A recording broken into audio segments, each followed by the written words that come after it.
What I've noticed is every single hyper successful person that I've met in any aspect of success, they've all given me the exact same tip with regards to business, finance, anything that I'm trying to think through. And it's almost always think bigger. And one of the analogies that the guy that I met in St. Bart's, who was a literal billionaire, he said to me, he said, "Hey," he was like, "just think about it this way." He said, "You could be the hardest working person and you can start a business and you can work every single hour of every single day, 15 hours a day, 7 days a week, 365 days a year." And he said, "You could be running a restaurant. And you know what? Maybe you can squeeze out three, four, maybe at the max $500,000 a year if you're running the best possible restaurant." But he said, "It is very capped as to what you can accomplish running a restaurant. While you may be working every single hour of every single day and being the hardest worker alive, you are not getting the most done. And because your idea was small and it is not scalable unless you're going to start chains and open up multiple restaurants, then it is going to be impossible to scale that to a point where where you have the option to never work again if you want to." So he said, "You have to think bigger. If what you're doing is capped at a few $1,000,000," he said, "it may be worth it for you, but it's going to be tough to get out of." And well, the first time someone said that to me was probably 2 years ago, and I kind of shrugged it off and I said, "Yeah, yeah, yeah. Let me have that worry when I make $1,000,000." And then the next person who absolutely blew my brains out, he was incredibly intelligent. I don't mean I don't mean that in a gay way. I just mean he was incredibly smart. Sorry.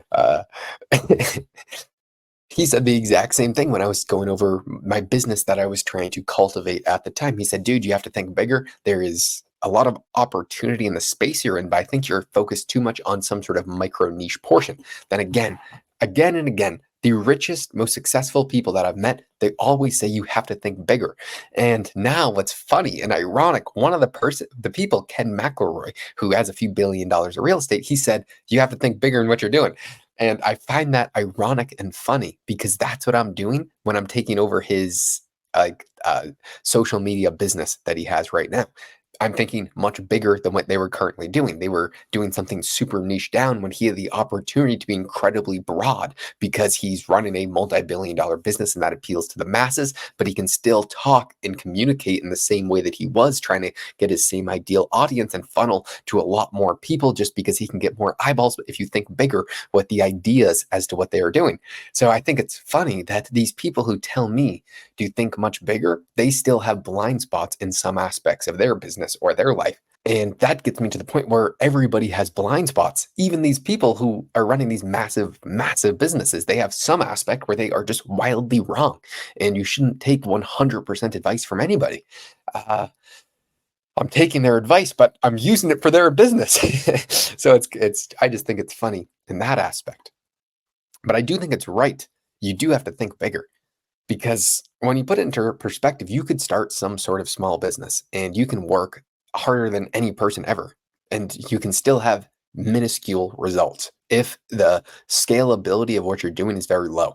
And it sucks because you think you're rewarded for how hard you work, but you're actually rewarded for how much you can produce.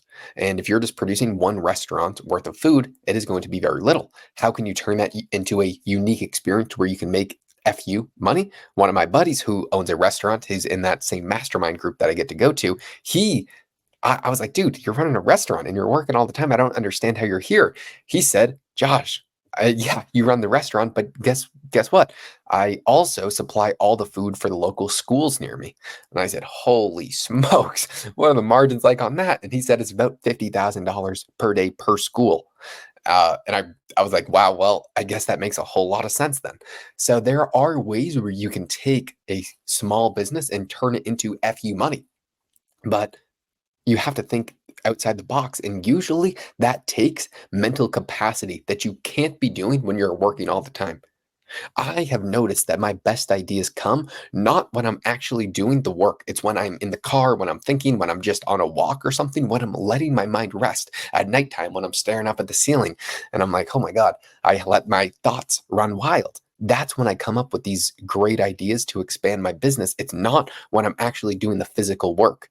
And why is that? The physical work is kind of training your body, but you also need time for your creativity or at least for me personally, I've noticed that I need time for myself to let my creativity spur so I know what I need to do next. I like to think things out on a multi-year, maybe even multi-decade time period. And when I'm doing that, I can't do that when I'm typing away on my laptop all day. That is when I have to be laser focused at the task at hand. And so for me, I've noticed that what works best for me is when I have a multitude of what I would consider work. I would consider my first layer of work is usually typing away, or not, I'm just saying doing the physical work that needs to get done.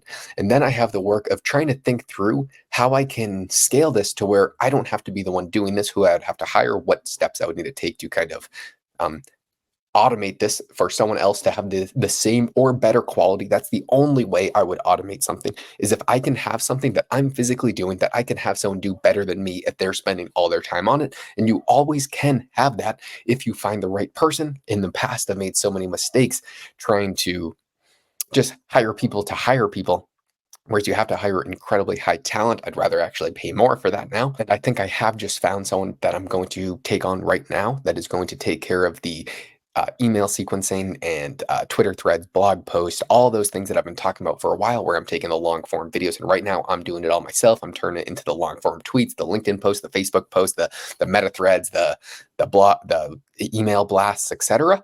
That takes not too much time on my hands, but it takes time.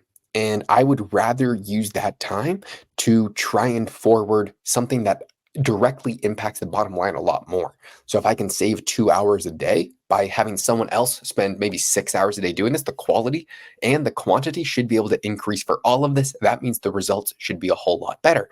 That means I will have better results for less work for me, and I just have to pay a little bit of money out of pocket. I will take that 10 times out of 10. So how do I think better? I just got reminded of a comment that I made. Thank you, Adam. I said, and I actually forgot that I said this. It seems like you just got a home run pitch and you were waiting for the walk. And I have the home run pitch right now. I have all the opportunities in the world. I just need to take advantage of it. And although there's so many exterior factors that there are to be worrisome, I remember my dad would always tell me, and he said, you can't control the uncontrollable, so stop trying. I remember when I was a kid, I'm not going to show this, but I was scared when I was like maybe 4 or 5 that someone would climb up a ladder and sneak into my room. What for whatever reason, I was always scared that someone was going to sneak in. I wasn't scared that they were going to walk in the front door. No, I was scared that someone was going to have a ladder up to my window and then sneak in and do whatever the hell robbers do. And I was always scared about that. And then my dad said, can you control if somebody does that? And I said, no, no. And he said, so why the hell are you worrying about it?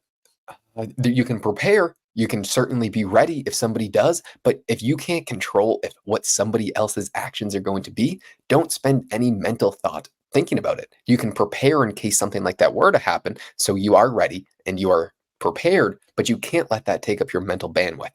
And you can use that for anything with weather. There was a lot of storms back in the day, and I remember we would be worried or whatever. Well, if you can't control it, then you can be prepared and make sure that your house and everything's going to be okay, but you can't let that take up 100% of your mental thought, or just anything that you can't control. So I try to only focus on things that I can directly control. And with that, I'm not taking up too much mental bandwidth from other things that are useless, because no matter what I do, I will not be able to control the outcome. Even if I can be prepared if something were to happen, like let's say we go into a deep recession and there's a lot less demand for any amount of work just because the economic stance is getting worse, that is an external factor that I feasibly can't control. I can foresee something like that happen, and I can prepare with my business by tightening up my books and trying to hold a little bit of excess liquidity and taking on much safer clients and trying to be much less risky with what I'm doing and think much longer term, which is what I am doing to prepare for something like that. But even though I'm worried about, let's say, the external factors like the economy over the next 12 to 18 months, that does not mean I'm going to think about that all the time, because I can't control that it happens. I may think it will, and a lot of research that I've done leads me to believe that that will occur. But that does not mean that's what I'm going to think about all the time. And a lot of people get stuck in this doom and gloom, but they can't control any of that stuff. So Instead, I'm focusing on the things that I directly can control, and that is the business that I'm running. And if I make, let's say, if I can scale this over the next 6 months, let's say when the economy is still, I wouldn't say running on all 8 cylinders, but maybe on 4 or 5 cylinders, and I can grow my business and have a better reputation, there will still be some sort of demand for my work. Even if there's not, I can make enough money to where I can weather the storm afterwards and then be ready when there's a huge opportunity after to do something with it. And that's just an example of not focusing all my time on, oh shit, something's wrong with an external factor. Therefore, I'm just going to sit and pout and cry. Instead, I'm focusing on what I can control. And then also trying to think bigger as to how I can create something over a 20-year time period or a 10-year time period instead of over the next 6 months. Because I've constantly given myself, oh, you have 6 months to double your income. And usually my income goes down whenever I think about something like that. But instead, what I'm trying to do now, I just hope that I understand more about what I currently am trying to figure out now between the end of, let's say, 12 months. And I know that I'm going to learn significantly more. I have egregious goals for myself, but my main priority is just to learn everything I can in this space because I know if I can do that, then I can pretty much structure any sort of deal I want with anybody in the future because I will have a very high demand commodity, which is a skill set that a lot of people need. So that is a controllable that I'm trying to spend most of my time on. Even if, honestly, I had to cut there, I got a call. I completely forgot what this video was about. I think I was rambling on about a bunch of nonsense. Ah, I did get a comment, or not a comment on the YouTube, but a comment of somebody who watches my videos and texted me.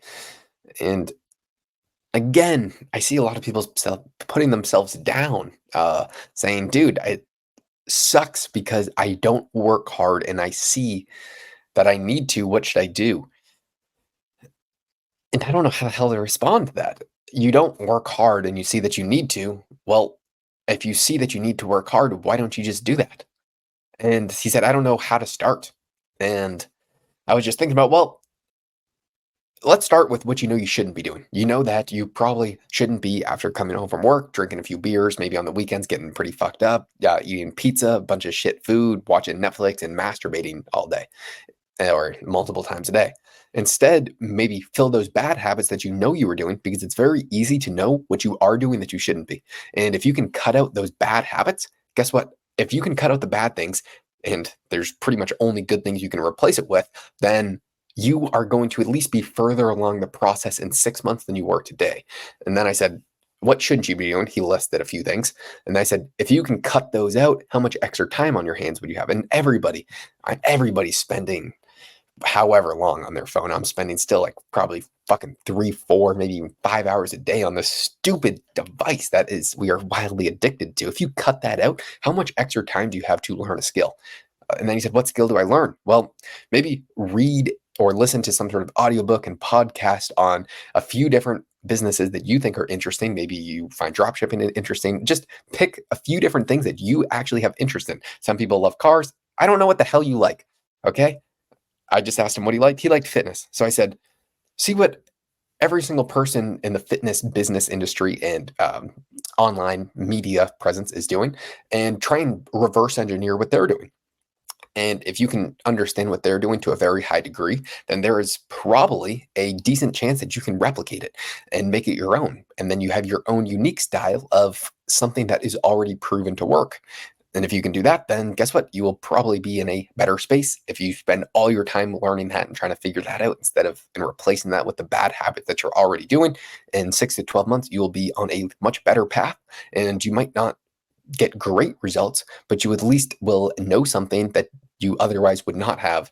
Because instead, right now, you're just wasting your time. And I still spend so much time wasting my time that I know that if I cut out 2 hours on my phone scrolling on stupid fucking things, doing things that I shouldn't be, spending 2 hours less a day on my laptop, maybe scrolling on Twitter or YouTube, I would be much more successful. But I don't do that. So it's easy to give advice to someone, but not easy to do it. This was probably the most useless video I've ever made. I gotta go before I just stop.